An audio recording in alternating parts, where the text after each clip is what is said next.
réclamer une seule chose, l'égalité.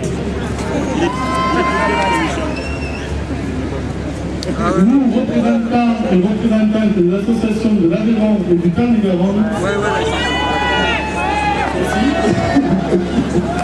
porte-parole des homosexuels et des lesbiennes, gays, trans, ceux que l'on appelle homo des villes et homo des campagnes, sommes présents et présentes aujourd'hui pour réclamer le droit à une existence pleine et entière de notre capacité juridique, c'est-à-dire de citoyens et de citoyennes, et nous votons le garder ensemble.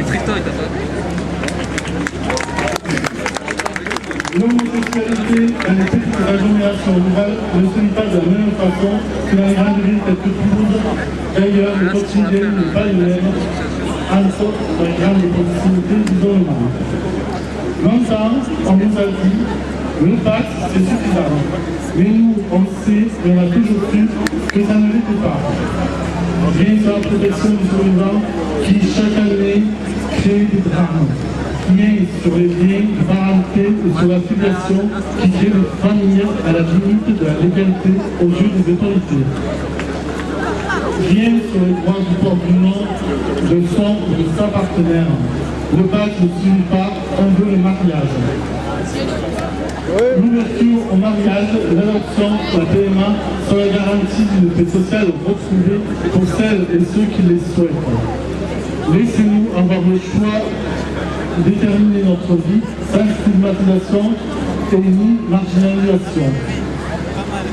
Assurer la protection quotidienne et juridique des contractants au mariage, même si l'après-vie du conjoint, une double filiation, la possibilité de construire une famille par l'adoption et la PMA pour que la vie continue paisiblement.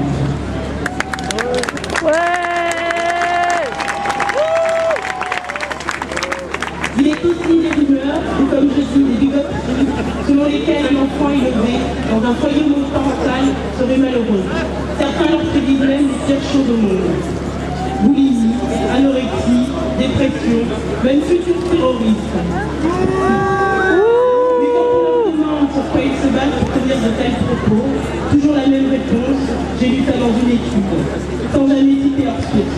Si c'est un débat d'études qu'ils veulent, on peut très facilement leur en donner, car contrairement à ce qu'ils veulent faire croire aux Français, la très grande majorité d'études menées sur plus de 30 ans montrent qu'il n'y a plus d'enfants malheureux dans les foyers homoparentaux, plus que dans les foyers hétéroparentaux.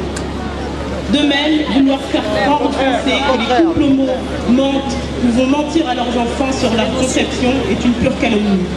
On ne ment pas aux enfants. Pour autant que je sache, les mensonges, c'est eux qui en racontent le plus aujourd'hui.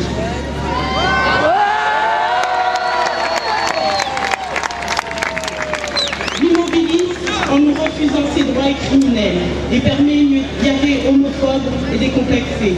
C'est faire le jeu de la discrimination et institue une hiérarchie entre les individus en fonction de leur orientation sexuelle.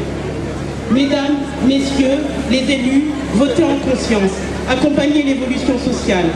C'est non seulement pour que les jeunes, mais aussi les adultes gays, lesbiennes, bi et trans aient une meilleure estime d'eux et d'elles-mêmes pour vivre sans se cacher, sans crainte pour sa vie, son entourage, son travail. Changeons la société patriarcale et hétérosexiste. Nous voulons être libres pour que vous, moi, nous, votre père, votre mère, membres de votre famille, voisines, collègues de travail, le gars d'en face ou la nana du coin ne se sentent plus exclus parce qu'il ou qu'elle est lesbienne, bi, gay, trans.